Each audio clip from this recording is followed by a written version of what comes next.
a stubborn male who thinks like, nah, I'm fine, I'm too young, or I'm totally okay. And the first signs that were like, oh crap, I'm not okay. I had blood in my stool for about a month and a half, and that led me to get a colonoscopy done. I asked the gastroenterologist at that time, give it to me straight. I can tell something's wrong. And he told me at that time, he says, it looks like you have cancer. I got denied for screening a couple of years ago because I was too young. I was objectively healthy. I didn't expect cancer to be on my bingo card last year or a part of my life until it was. So I was noticing that when I was playing sports, I was starting to get fatigued, and I thought it was just father time catching up with me. I thought, why am I not like LeBron James? Come on, he can do it when he's 41. I'm 35. So luckily that's not the case. There's still hope for me in that regard, but it was fatigue from this big old tumor that was stuck in me. 2 months before diagnosis, I was getting really lightheaded and like needing a second between points. And the craziest thing is I told my playing partner at that time, I said, can you imagine if I had cancer? I said something along those lines.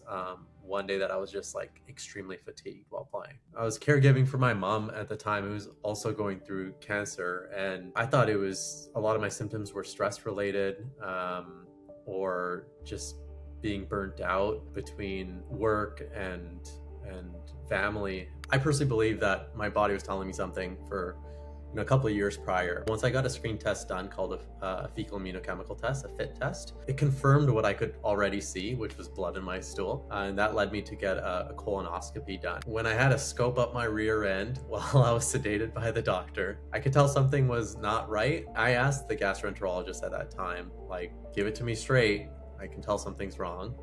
And he told me at that time, he says, it looks like you have cancer. Of course, biopsies had to confirm it, but he showed me pictures of the tumor right on the screen, and it was a big bleeding tumor that they couldn't fit a scope past. So shock. I'm like, what?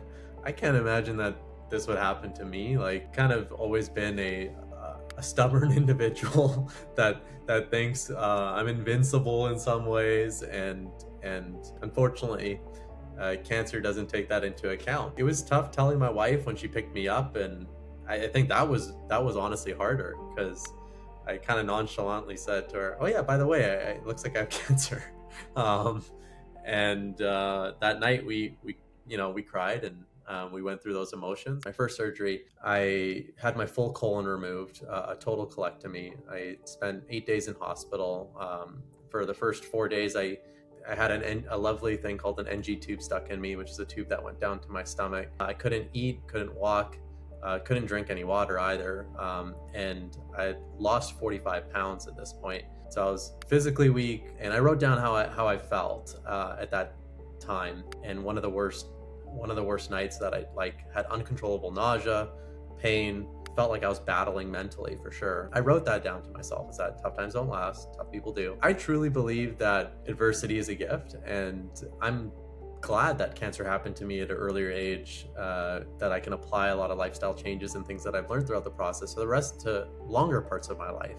I also remember, even through my cancer journey, there's moments where it's okay to meet yourself where you're at. It's not about being like crazy positive all the time. It's sometimes just recognizing where you are, and like that those feelings exist. They're there, and it's okay to recognize that they're there. And that's the only way that you can truly feel positive, in my way, is like meeting yourself where you're at first. Being stage 3 means that I did have some lymph nodes. So there was some spread. And it was considered advanced, and my tumor biology initially was moderately aggressive. Once I discovered that, I did some aggressive chemotherapy for just over 4 months. It was a shortened cycle, but more aggressive is the way I kind of understood it. There was 1 week that was unfathomable, unimaginable.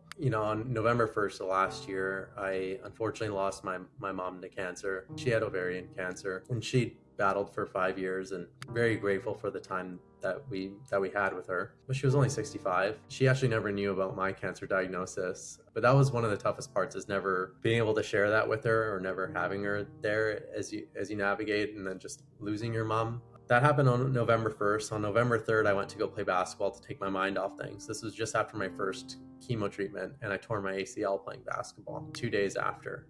So there I was, already feeling sick from chemo side effects, losing my mom, and now dealing with the torn ACL and on crutches. At one point after my first chemo treatment, I had a small bowel obstructions where basically my small intestine kinked, for lack of better words, and I had extreme pain and got rushed to the ER and had surgery within the next hour or two. And so luckily they were able to save my small bowel. So within 72 hours or so, I'd lost my mom, I tore my ACL, and I had to get another emergency surgery. Showing up to my mom's funeral, I had to beg the hospital to let me out early, to be honest, to be discharged so that I could go to my mom's funeral on crutches and all bandaged up around my stomach. And it was tough mentally, physically, emotionally.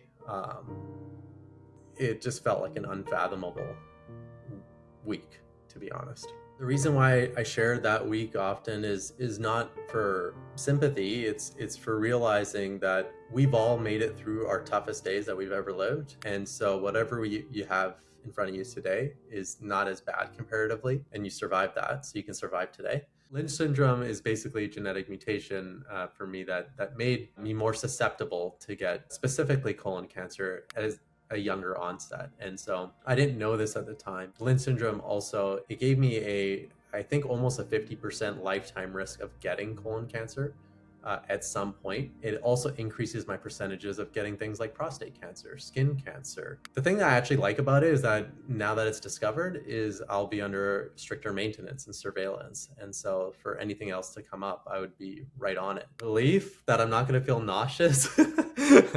Because for me, I had the worst nausea that felt like nothing could help, but the feeling that it felt like when you get to the top of a mountain in a lot of ways, where like, okay, things are actually going to feel better, because as cancer patients, you kind of live cycle to cycle in some ways, and I'm in surveillance mode. So the surveillance mode looks like I have no evidence of disease right now. I actually don't know about the word remission. I'm not, a lot of people use it, but I don't necessarily love it, just because nothing changes for me other than feeling better. It's still, for a lot of cancer patients, what I've heard and what I feel is sometimes the toughest part comes after treatment. Like, what's next? What do I do? It's like the the biggest buzzword is scanxiety, but it's so true. It's like hard. Any little pain, to be honest, is sometimes if I feel a pain, I'm like, oh my God, like what is that? That's why I don't necessarily like a remission or going back to normal, because your normal has shifted, and that's okay. I thought I was too young. I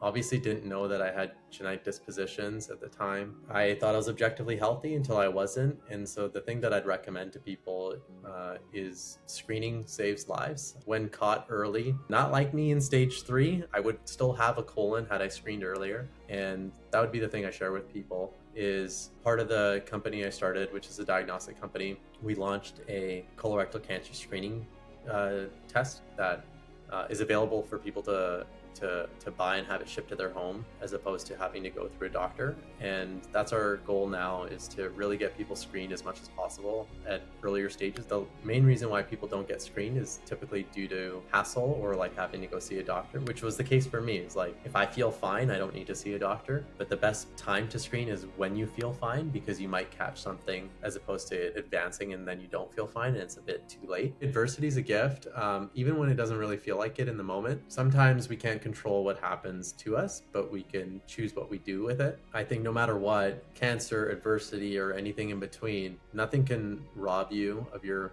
vitality for life. It's okay to meet yourself where you're at, but you can also choose the attitude your next day. And so my advice is win the day, whatever that looks like for you, because things can always be worse. And I'll bring it back to tough times don't last, but tough people do.